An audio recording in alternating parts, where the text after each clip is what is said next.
c'est moi. J'appelle de Vienne. Non, pardon, j'appelle de Prague. C'est ça, Prague. Je suis à peu près sûr que c'est Prague. Bon, écoute, Anne, je veux te demander pardon. Je sais, je t'ai fait du mal, ma chérie, ma douce. Et... Ah, écoute, on m'appelle sur... Je dois absolument, excuse-moi. Je dois absolument prendre cet appel. Je te rappelle. Lundi, 8h53. Anne, salut, écoute, je n'ai qu'une minute. Tu es là? Bon, voilà. À propos de notre conversation, tu te souviens? Voilà. Et si, que dirais-tu si, disons seulement si les noms. D'accord? C'est ça. Je pense, je sais, tu penses que je suis fou, mais admettons un instant, tu veux bien que les arbres ont des noms. Voilà. Et si c'était son arbre? Tu vois ce que je veux dire, Anne? Et soudainement, on réalise que cet arbre est le sien. Merde, pardon, écoute, il faut que j'embarque maintenant. Mais pense à ça. Les arbres ont des noms, il a un peu le sien. Il faut que je me sauve. Vous savez qui c'est? Vous voulez qui c'est? De le sien. Une petite camionnette, derrière un bâtiment. Paris remettra la camionnette. Paris contactera pour donner plus d'instructions. Oh, allô? C'est maman? Anne? Allô? C'est ton... On a reçu ta carte. La photo aussi, c'est bien. Je suis contente que tu te fasses des amis, contente que tu les amies bien. Le problème, Anne, c'est que je ne peux pas t'envoyer d'argent. J'ai parlé à ton père et il dit non, rien à faire. Pas un centime de plus, que ce soit bien clair. Je lui dis, Anne, ma chérie, je suis vraiment désolée, je ne peux plus. Si tu ne lui dis pas, je vais lui dire, moi. Il faut que je te quitte maintenant. Ton papa t'embrasse, d'accord? Dieu te bénisse. Salut de chez Cooper. Juste pour vous dire que le véhicule est prêt. Vous pouvez venir le prendre au magasin. Merci. Nous savons que t'habites, cette petite pute. T'es morte, ou c'est tout comme. Tes choses que tu as faites, putain, nous n'oublions pas. Tu vas souhaiter ne jamais être honnête. Anne, tu es là? Décroche, Annie. Bon, il est là, Minnesota, et on appelle juste pour dire que nos pensées et nos prières vont vers toi, et nous t'aimons très fort. Anne, génial. Bon, c'est actuel, c'est angoissant, c'est drôle, c'est sexy, c'est profondément sérieux, c'est divertissant, c'est lumineux, c'est technique, c'est sombre. Regardez-vous, appelle-moi. Anne, bonsoir. Laisse-moi... D'abord, tu vas me sucer la queue, puis je vais t'enculer avec une bouteille cassée. Et ce n'est qu'un début, petite connasse. Lundi, 22h. Anne, décroche. Je sais que tu es là. Inutile de te cacher. Anne, te cacher de quoi? Du monde? Te cacher du monde? Anne, allez, sois une grande fille. Anne, et décroche. Alors c'est quoi? Un appel au secours? Ne me dis pas que c'est un appel au secours. Je suis censée en faire quoi, moi? De ton appel d'annonce, de ton art. Si tu étais allongée là, Anne, déjà morte, hein? C'est cela le scénario que je suis censée imaginer? Un cadavre en train de pourrir près du répondeur? Quoi? Les larves de mouches qui écoutent tes messages? Ou bien ton immeuble détruit? Ou bien ta ville détruite? Les aéroports et les magasins de chaussures? Les théâtres et les théâtres avec leur éclairage propos désaffectés? Près des canets, hein? Alors seules les larves d'insectes sont en train d'écouter tes messages, en train d'écouter tes Anne, pendant qu'elles creusent des galeries dans tes rêves. Je deviens morbide. Je pense que tu devrais décrocher et me faire sourire.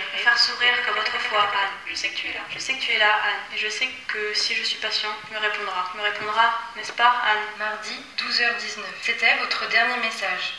Pour sauvegarder tous les messages, appuyez sur 1. Tous les messages sont effacés.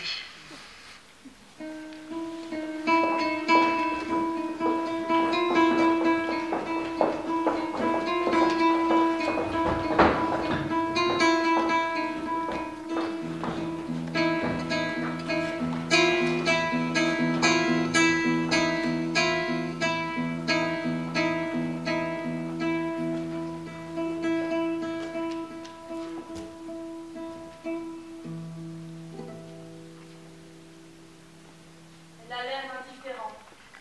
Elle n'a pas de conscience. Elle n'exprime aucun remords. Elle dit « Je ne reconnais pas votre autorité. Je ne reconnais pas votre autorité. » Qu'est-ce qu'elle peut bien vouloir dire par là? Qui croit-elle être? Est-ce qu'elle pense vraiment qu'il y aura une justification à ces actes de violence sauvage et gratuite? Pas la moindre lueur de sentiment humain dans ses yeux.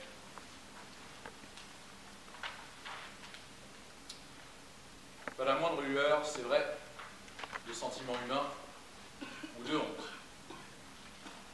Est-ce bien la même enfant, en robe d'organdie rose, avec son chapeau de paille, qui avec les filles de médecins, de dentistes, de présentateurs télé, de promoteurs immobiliers, allait à l'école là-haut sur la colline, avec sa plaque de bronze polie et ses professeurs en jupe écossaise stricte?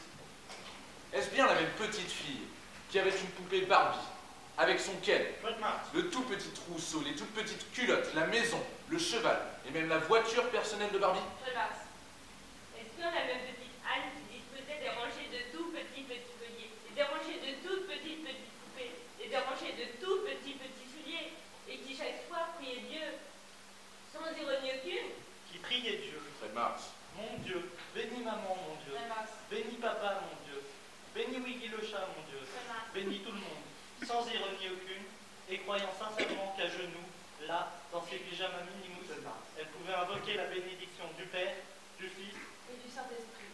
Alors, la petite fille qui chaque nuit mouillait son lit, jusqu'au jour où ses parents qui ne dormaient plus la conduit chez le médecin, celui qui a une pipe de Magali, pour qu'il lui baisse sa petite culotte, avec un large sourire sur le divan des vieux froids, et lui dise: voyons un peu ça, Anne. Tu veux bien? La même Anne qui est sortie de l'hôpital, avec une boîte en bois équipée d'une sonnerie à placer près de son lit, 2 carrés de toile métallique rigide et un enchevêtrement de fils électriques noirs. La même Anne qui, les nuits suivantes, était réveillée par l'horrible sonnerie dans les horribles draps mouillés. La même Anne qui maintenant, est-ce possible, se tient là, défiant les hommes et les femmes au visage grave, avec les témoins et les preuves dans des sacs en plastique scellés, faux passeports et lambeaux de chair humaine, se tient là et refuse de reconnaître leur autorité. Lambeaux de chair humaine, faux passeport, liste de noms, phrases explosifs, enregistrement d'appels téléphoniques et bandes vidéo provenant de centres commerciaux, de distributeurs de billets et de banques. Les rapports des psychiatres confirment son intelligence et sa santé mentale. Elle se met à l'œuvre, disent-ils, avec le terrible détachement d'une artiste. Les témoins s'effondrent en larmes. Les témoins s'effondrent en larmes lorsque les enregistrements vidéo des banques et des centres commerciaux montrent Anne, une personne parmi les autres, vaquant à leurs affaires sous constante surveillance avant qu'elle ne disparaisse de l'image. Et que 20 minutes plus tard, la vitrine d'un magasin de chaussures explose dans un silence absolu. Et les petites silhouettes grises projetées en l'air dans tous les sens dans un silence absolu, avec les toutes petites chaussures volant autour d'elles. Ce sont bien des êtres humains mangés au début de terre. Personne ne sait ce qui a poussé Anne à faire cela. Personne ne sait ce qui a poussé Anne à faire cela. Elle vit seule? Elle vit seule. Elle travaille seule? Elle travaille seule. Et elle dort seule. Apparemment, oui. Elle tue seule, mange. Elle vit, dort, tue, mange et travaille entièrement seule. En fait, les enregistrements d'appels téléphoniques concernent presque uniquement des commandes de repas à livrer dans les diverses chambres qu'elle jouait et qui donnent sur les boulevards périphériques des capitales. Une grande pizza, du pain à l'ail, 1,5 litre de Pepsi Light, le tout pour 9,99 $. Des appels qu'on a d'abord pris pour des messages codés. Des appels qu'on a d'abord pris, c'est vrai, pour des messages codés, mais qui ne sont que des commandes de repas à livrer à sa porte, par des garçons en scooter payant en liquide. Est-ce bien à cause de cette même petite Anne que maintenant des témoins s'effondrent en larmes? Que des fonctionnaires de 2 sexes, aux nombreuses années de service, reçoivent des conseils pour sueur nocturne, impuissance, aménorrhée, main tremblante et flashbacks de têtes humaines éclatant au ralenti, et de longs et atroces gémissements d'un enfant qu'on ne peut dégager, revenant sans cesse comme une sorte de... Comment dit-on? Une hallucination dit-il? C'est ça, pour lesquels il réclame maintenant des dédommagements. La même Anne qui s'éveillait lorsque la souris se déclenchait et regardait les ombres du marronnier bouger sur les murs de sa chambre dans ses pyjamas mouillés. La même Anne qui soudait de minutieux mécanismes et des interrupteurs à bascule au mercure sur des plaques de circuit imprimés, la bouche pleine de pizza royale. Elle représentait l'esprit de toute une génération qui a fait 2 fois la couverture du magazine Vogue. Qui a vendu les droits du film pour 2,5 millions de dollars US. Qui a étudié en détail les procédures d'enregistrement des bagages et mémorisé les principales lignes aériennes internationales. Qui était, ouvrez les guillemets, une solitaire, fermez les guillemets. Qui écoute, ouvrez les guillemets, le visage impassible, fermez les guillemets, la description, guillemets, des forfaits, guillemets, sur forfait, guillemets, sur forfait, fermez les guillemets. Quelle a perpétué? La même. La même, la même. La même.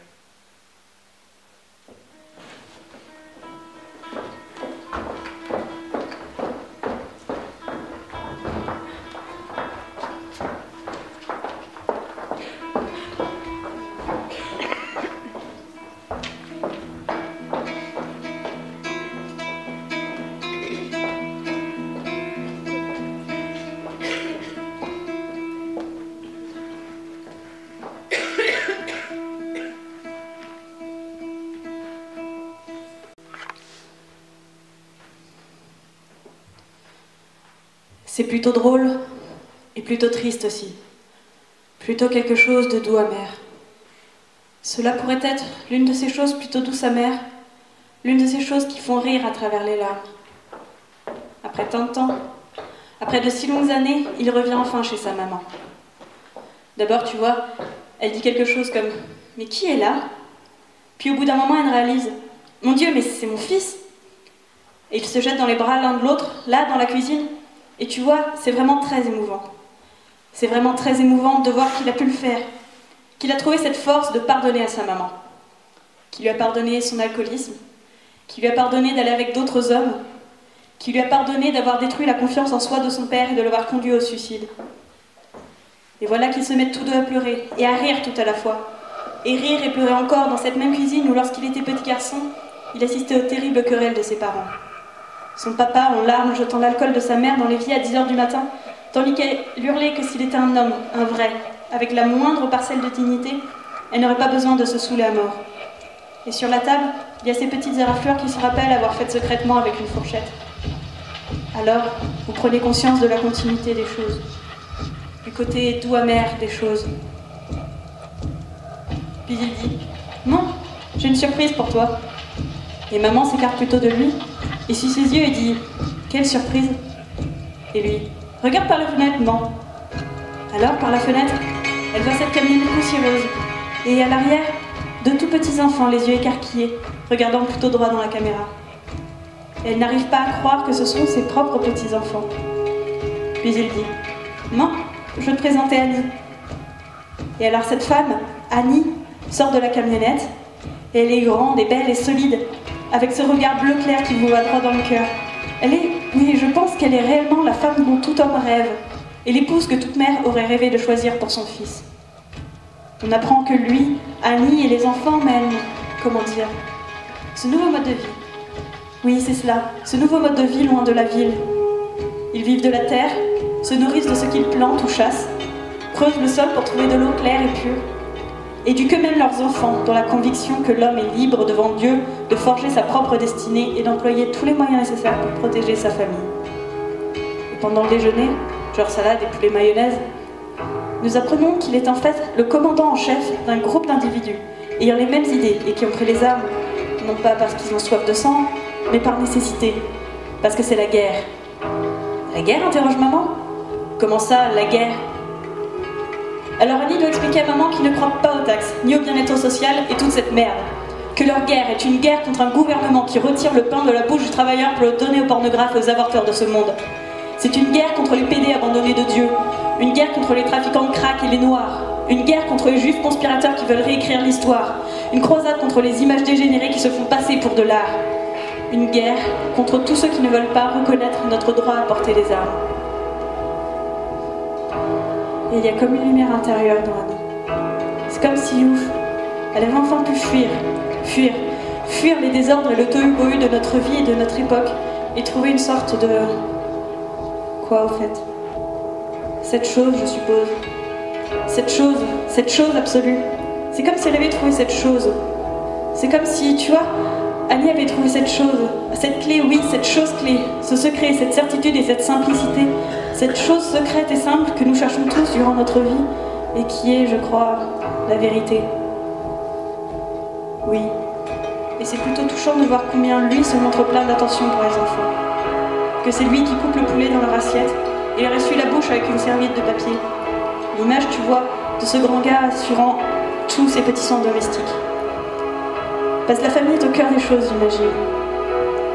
Et l'un des tout petits enfants lève les yeux de son poulet et dit « Papa, pourquoi elle pleure ?» Et c'est vrai, sa mère pleure, assise là à la table familiale, avec sous les yeux cette famille dont elle ignorait l'existence. Son fils et sa belle jeune femme, leurs enfants pleins de santé et d'innocence avec toute la vie devant eux. Oui, c'est vrai, elle pleure à chaudes larmes, comme une fillette. Alors Annie caresse les cheveux du petit garçon, qui se coupaient vraiment très court, tu vois, comme un vrai petit soldat. Et elle dit « Parce qu'elle est si heureuse, mon fils. Parce qu'elle est si heureuse. »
admission à l'hôpital, Polaroid d'homme séropositif, de façon délibérée. Elle a eu des rapports sans protection, morceaux de verre cassés, lettres écrites avant son suicide. Oui, et les murs de la galerie sont bien sûr tapissés de nombreuses lettres qu'elle a écrites avant son suicide. En plus des Polaroids, il y a des enregistrements, vidéos assez sinistres je dois dire, concernant les tentatives elles-mêmes. Eh bien, je ne sais pas ce qu'en pensent les autres, mais pour ma part, au bout de quelques minutes, je souhaiterais plutôt qu'elle ait réussi sa première tentative. Tête, verre. Je trouve ton commentaire frivole et inexcusable sur ce qui est manifestement une œuvre marquante. C'est angoissant. C'est émouvant. C'est actuel. C'est profondément sérieux. C'est lumineux. C'est morbide. C'est sexy. C'est sombre. C'est très personnel. Et en même temps, cela soulève des questions essentielles sur le monde dans lequel nous vivons. Ce qui me fascine, c'est l'utilisation qu'elle fait des textures. Je trouve qu'il y a une très grande sensibilité dans la juxtaposition des matériaux. Cuir et verre, sang et papier, vaseline et acier, tout cela provoque chez le spectateur une réaction presque viscérale. J'ai bien peur que tout cela ne soit que pur narcissisme. Et je pense que nous devons nous poser la question de savoir qui peut bien considérer comme une œuvre d'art cette espèce d'exhibitionnisme mal digéré. Oui, mais justement, c'est exactement le propos qu'elle vise. Où se situent les limites? Qu'est-ce qui est acceptable? Parce que c'est de la pure complaisance. Où se termine la vie, au sens littéraire dans ce cas, et où commence l'œuvre? Moi, je pense qu'elle trouverait un propos ridiculement démodé. Si un propos doit être visé, c'est bien que le propos ne soit pas un propos, et n'a en fait jamais se faire un propos. C'est sûrement le propos que de viser un propos est tort de propos, et que tout le propos de l'exercice, c'est-à-dire c'est l'atteinte à sa vie, juste à démontrer mon propos. Comme le rappelle le programme chinois, l'endroit le plus sombre est toujours ce là. Parce que ce que nous voyons ici est l'œuvre d'une fille qui, c'est évident, aurait dû être admise, non pas dans un école d'art, mais dans un hôpital psychiatrique. Un quoi? Un asile d'aliénés. Un endroit où elle pourrait suivre un traitement. Eh bien, je dois dire que c'est une remarque extraordinaire à laquelle je ne serais pas attendue, sauf dans un état policier. Et qui, excuse-moi, je regrette, il faut le dire, qui apparaît comme une tentative de rétablissement du concept de Entartetekun. Ah, c'est idiot, tes réactions exagérées, c'est grotesque. Le soi-disant art dégénéré interdit par les nazis, idiot. Je ne pense pas que ce soit idiot, écoute un peu ce que tu dis. Tu dis que cet artiste ne devrait pas être autorisé à produire des œuvres, mais qu'on devrait plutôt l'obliger à subir un traitement psychiatrique. Je suggérais simplement que cette pauvre fille... Cette pauvre fille, oui, cette pauvre fille a besoin d'aide. Mais à aucun moment, tu le sais, je n'ai suggéré qu'il faudrait l'obliger. Besoin d'aide? Vraiment? Et qui pense ça? Goebbels? Joseph Staline peut-être? Anne n'anticipe-t-elle pas en fait les conséquences terrifiantes de cet argument en nous demandant ce que signifie véritablement aider? Ne nous dit-elle pas « je ne veux pas de votre aide » ? Ne nous dit-elle pas « votre aide m'oppresse » ? Ne nous dit-elle pas que la seule façon de ne pas être victime de la société patriarcale de la fin du XXe siècle est de devenir sa propre victime? N'est-ce pas là la véritable signification de ces attentes à sa vie? Sa propre victime. C'est fascinant. Oh, franchement, ce raisonnement est vraiment baseux. Mais pourquoi pas? Pourquoi cela ne serait-il pas un spectacle? Tout à fait. Cela devient une sorte de théâtre. C'est du théâtre, c'est vrai, pour une société dans laquelle le théâtre lui-même est mort. Au lieu des conventions démodées du dialogue entre de pseudo-personnages, pataugeant jusqu'à un dénouement filandreux, Anne nous offre un pur dialogue d'objets, de cuir et de verre, de vaseline et d'acier, de sang, de salive et de chocolat.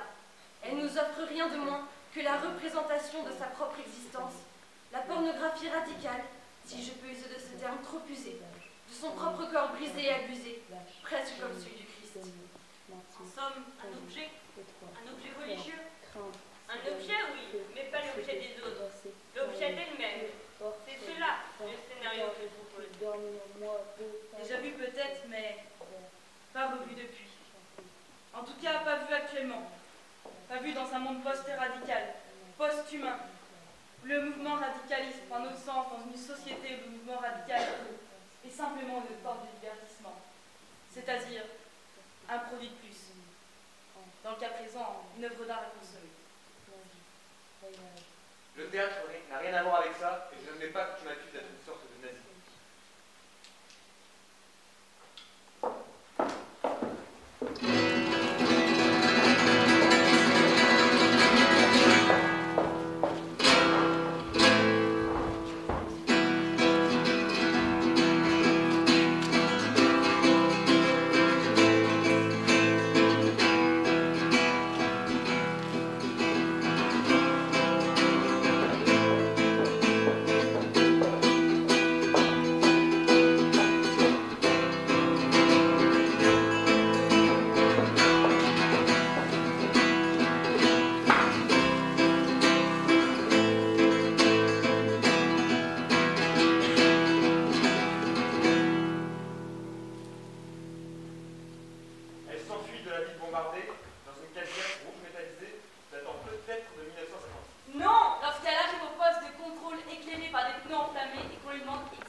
Et l'odeur du café et des lambeaux de chair humaine. Et pendant ce temps, oui, pendant ce temps, merci. Les soldats se pressent autour de cette femme aux longs cheveux gris striés de sang et autour de la Cadillac rouge éclairée par les piles de pneus enflammés. Et lui demandent où putain est-ce qu'elle pense aller, où putain peut-elle bien vouloir aller sur cette terre, cette putain de terre abandonnée de Dieu. Quoi? L'aéroport! Plus fort! L'aéroport! J'emmène mon enfant à l'aéroport. Inutile de crier. Je suis une femme éduquée. Pas une paysanne sortie de son champ pour venir nettoyer les toilettes des riches de la ville. J'ai un passeport et un compte en banque en dollars américains. Et j'emmène mon enfant à l'aéroport. C'est étrange.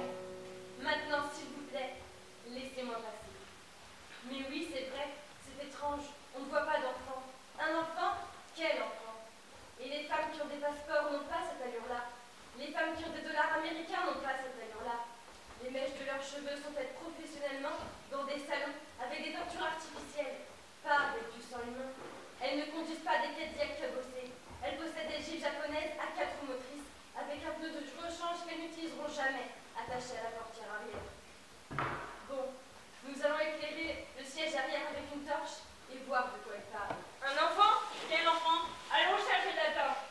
Quel enfant exactement? Et voyons de quoi elle parle. Qu'est-ce qu'elle entend par enfant? Cette femme sans nom aux longs cheveux gris et au visage salement marqué par la petite vérole. Puisqu'il est question de son apparence, n'est-elle pas plus séduisante? Pourquoi n'est-elle pas plus sympathique? Pourquoi n'a-t-elle pas quelques dents de plus? Pourquoi ne se penche-t-elle pas pour nous montrer son cul? Pourquoi n'éclate-t-elle pas en sanglots pour nous donner envie de la consoler? Au lieu de nous regarder fixement comme ça et de cracher? C'est étrange. Alors oui,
Ensuite, nous découvrons qu'elle est pénétrée par des mystérieux rayons qui la rendent invisible sur les photographes.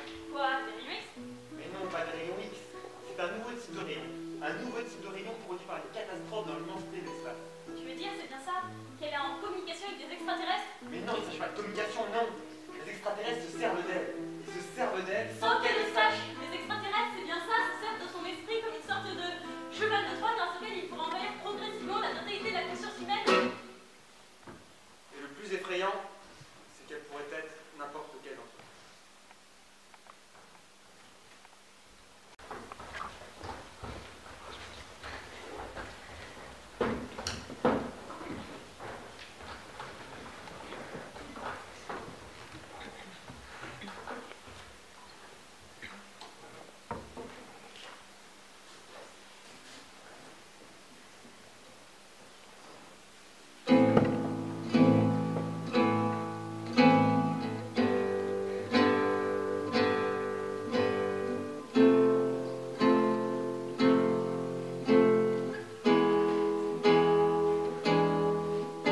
C'est la fille d'à côté, la sœur nécessitée.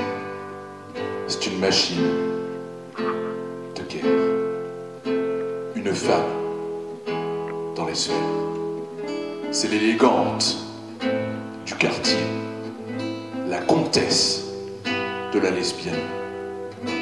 C'est une réfugiée, mais elle est dans le circuit.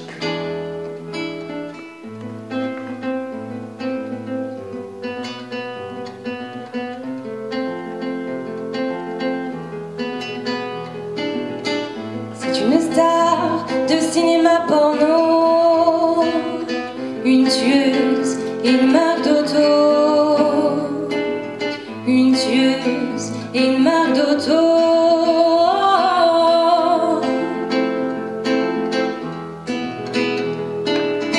C'est une menace terroriste. Elle est la mère de 3 petits. C'est une cigarette sans filtre, une pile d'ecstasy.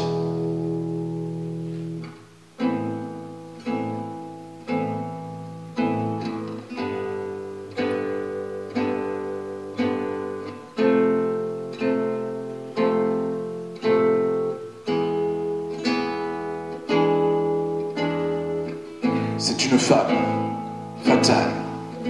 C'est une lame tranchante. C'est une fille pas banale. Elle n'a pas l'eau courante.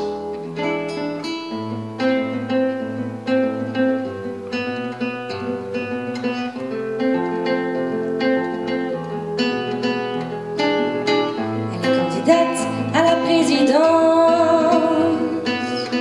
pour chaque petit État en guerre, chaque petit État en guerre.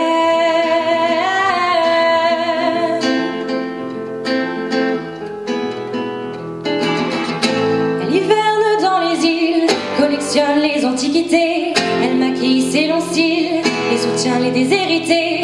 Un homme cagoulé lui donne une bombe en bordure d'une forêt pour creuser sa tombe. Elle conduit un tank, écrase ses petits-fils en choisissant sa banque pour ses taux compétitifs.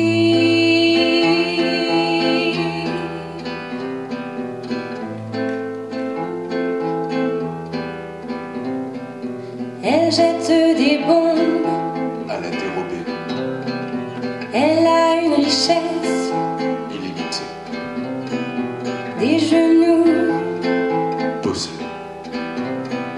quoi, Des genoux bosselés, oui. des genoux bosselés, parle couramment le japonais.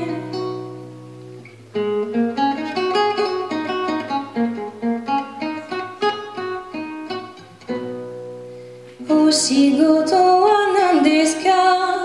Okusan wa arimasu ka? Okusan wa arimasu ka?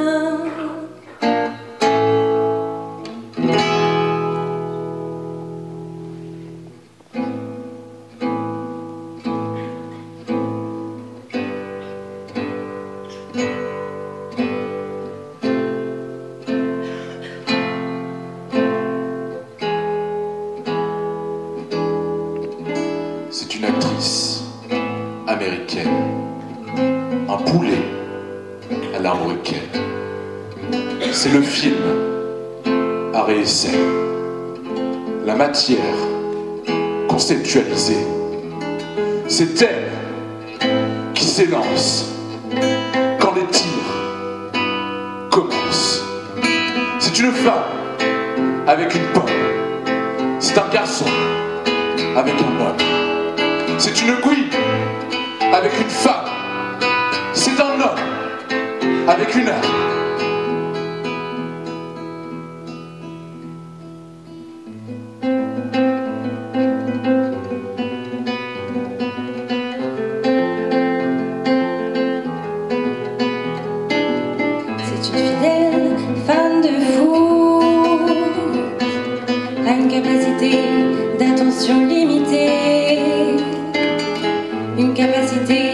D'attention limitée.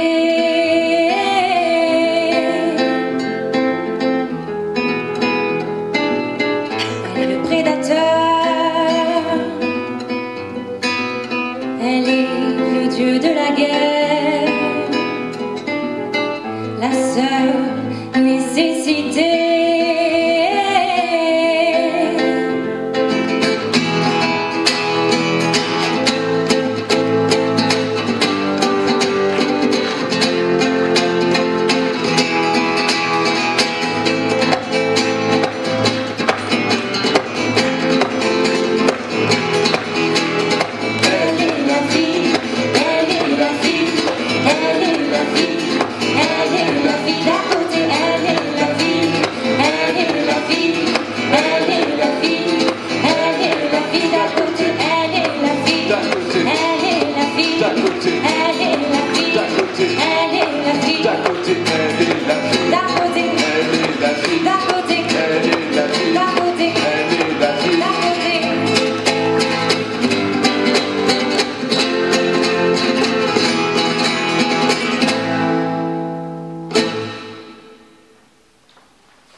Vous dites qu'elle roule en vélo par tous les temps.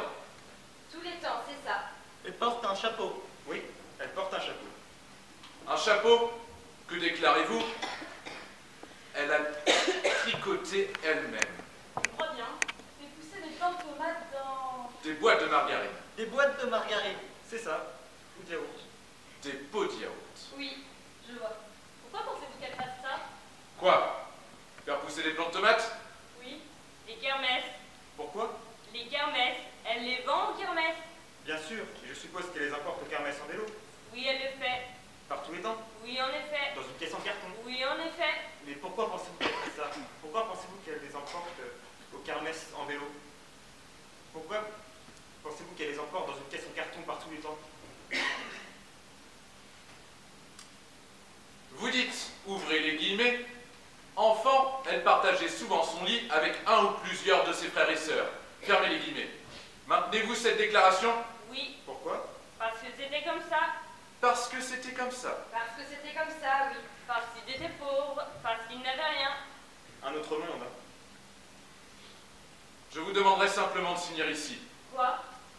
Oui, je vous demande de signer ici pour dire que vous avez lu votre déclaration et la considérer comme exacte. Eh bien, elle n'est pas exacte. Si je pouvais avoir un stylo.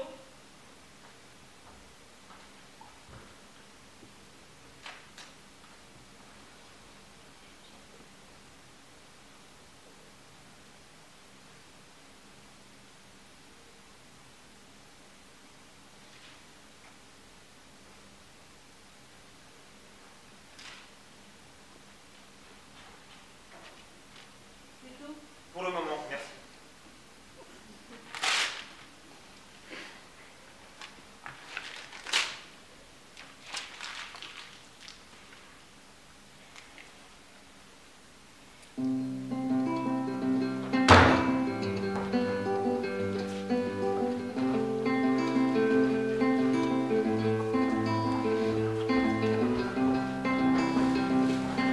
Les meilleures années de sa vie sont devant elle.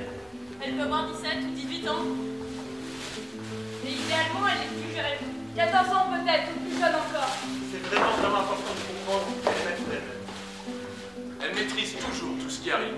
Même quand cela paraît violent ou dangereux. Ce qui n'est pas le cas. Naturellement.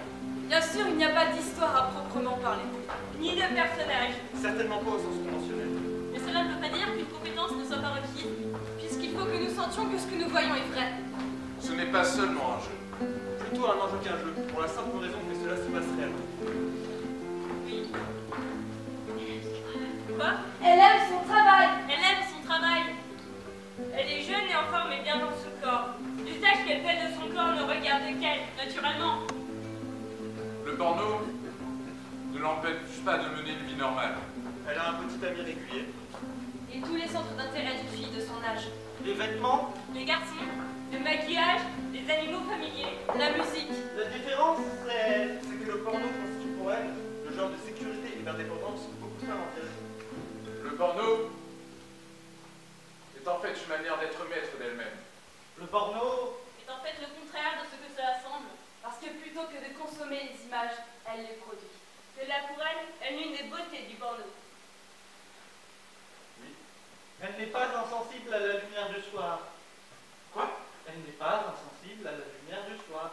Elle n'est pas insensible à la lumière du soir lorsqu'elle embrasse le sommet des pins d'une belle teinte orangée. Elle a une vie intérieure. Elle réagit au monde de façon sensible. En fait, le scénario de l'enfant drogué et désensibilisé, humilié, puis photographié ou filmé à son insu, est une caricature ridicule. Oui. On lui donne tout. Quoi? On lui donne tout ce dont elle a besoin. Je ne peux pas. Je ne peux pas. On lui donne tout ce dont elle a besoin, y compris une éducation régulière.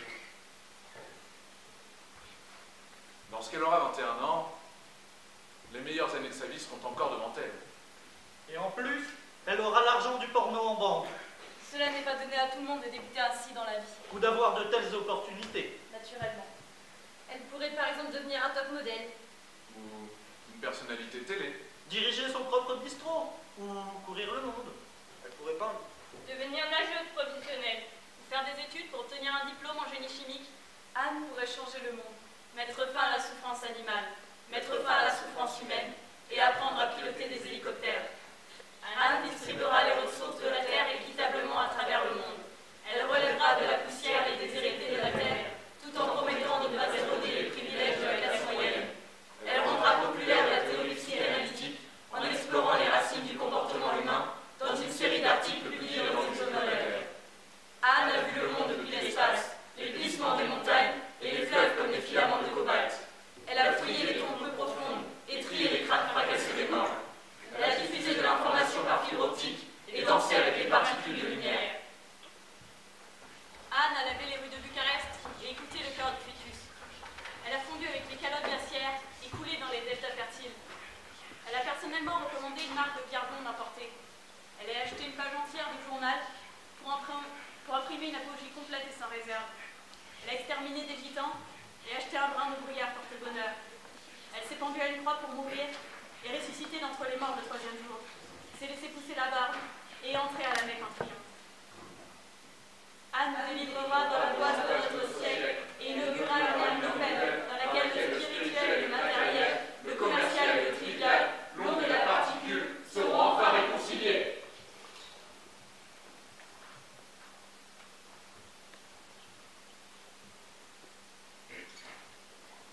Bon, d'accord, c'est vrai. Il y a beaucoup de choses qui la préoccupent.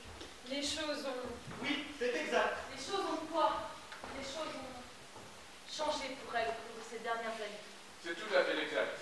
Je veux dire qu'on peut voir, il faut le reconnaître, on peut voir que quelque chose est mort. Quelque chose est quoi? Est mort. Quelque chose Est mort. Elle a le sentiment d'avoir échoué. Exactement. Elle pense que son travail est un échec. Mais elle-même aussi, son travail, oui. Elle-même aussi pense que quelque chose en elle. Quelque chose en elle est mort. C'est le cas? Quoi? Est-ce que quelque chose est mort? Qu'est-ce qui est mort? Cette chose, cette soi-disant chose en elle. Quelle soi-disant chose? La chose en elle. Dans son cas, oui, disons que cette chose est morte. Disons que tout ce que pourquoi elle a toujours travaillé toute sa vie est mort. Disons que sa vie jusqu'à maintenant était quoi? Quoi, comme un livre? Comme un livre, comme un film, comme un livre.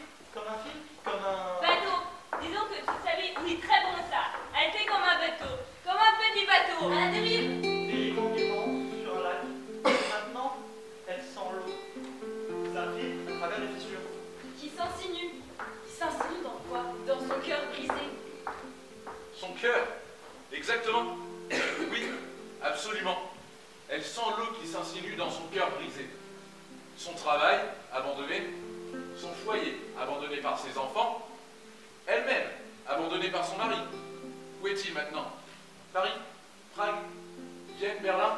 Paris, Prague, Berlin, en train de baiser avec quelqu'un qui a la moitié de son âge, dans une vie de palais Renaissance et de coupole baroque, en train d'accomplir quelques fantasmes d'adolescente, alors qu'elle tente de refaire sa vie. Mais elle n'a jamais eu de mari. Elle n'a jamais quoi?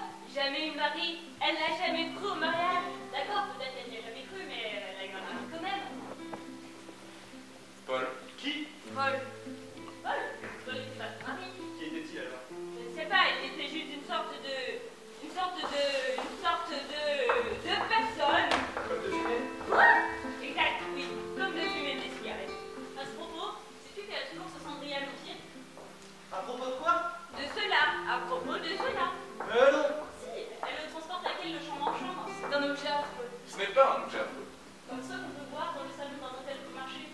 Ce genre d'hôtel dans lequel vous arrêtez quelques heures un après-midi de semaine, dans une ville étrangère avec un homme que vous venez de rencontrer. Avec un homme que vous ne reverrez jamais.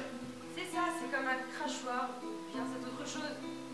Quelle autre chose? Cette chose, ce mot, cet autre mot.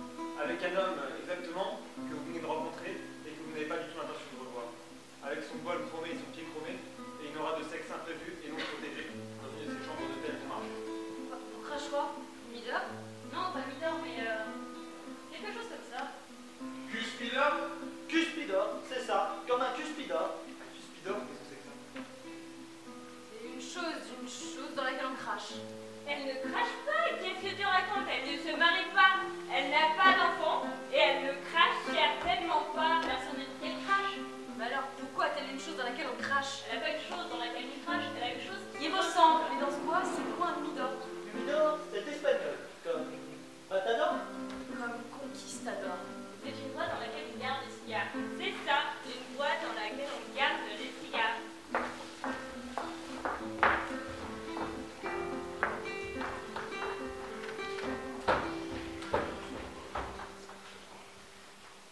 Mais alors, elle ne travaille pas?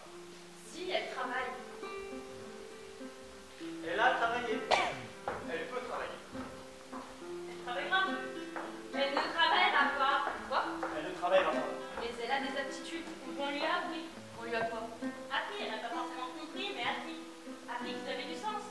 Bon, compris, appris, peu importe. Il n'en reste pas moins qu'elle peut faire survoler. D'accord, je veux dire que survoler semble plus approprié au monde dans lequel elle vit. C'est exactement ce que je veux dire, elle peut faire survoler. Elle peut faire seulement lire les plus petites parties des choses. Une partie d'une lettre, une partie d'une recette, une partie d'un article. Une partie d'une lettre, une partie d'une recette, une partie d'un article répondant à une lettre qu'elle n'a jamais lue. C'est un article qu'elle a raté. Quel article? Elle est passée à côté. Elle est passée à côté, d'accord. On peut quand même imaginer ce qu'elle a raté. Cette chose concernant le lecteur? Cette chose concernant le politicien? Cette chose concernant le saumon frais. Cette chose concernant le tueur. Comment il a affligé au total 37 coups de couteau à la femme pendant que l'enfant dormait. C'était son enfant à lui. Non, ce n'était pas son enfant. Mais son enfant était bien là. Il a amené son enfant pour qu'il le regarde. Il a amené son enfant, c'est vrai, pour qu'il le regarde assassiner la mère de cet autre enfant. Qu'est-ce que c'était? Le saumon? Oui. Comment définir le mot frais? Ce que le mot frais signifie exactement dans une expression comme saumon frais. Tu veux dire que c'est là pour essayer Son propre enfant. Amener son propre enfant en pyjama pour qu'il le regarde faire. La poignarder. Oui. Et c'est possible Qu'est-ce qui est possible? que cela signifie précongelé?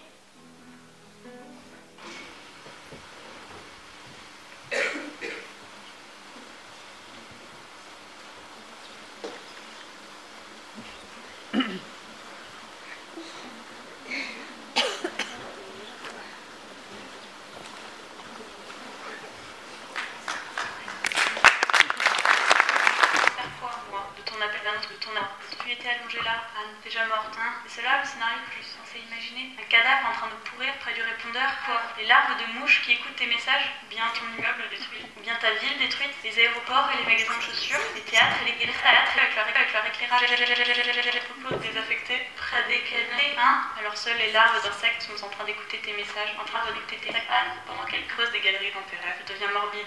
Je pense que tu devrais décrocher et me faire sourire. Me faire sourire comme autrefois, Anne. Je sais que tu es là. Je sais que tu es là, Anne. Et je sais que si je suis patient, tu me répondras. Tu me répondras, n'est-ce pas, Anne? Mardi, 12h19. C'était votre dernier message. Pour sauvegarder tous les messages, appuyez sur 1. Tous les messages sont effacés.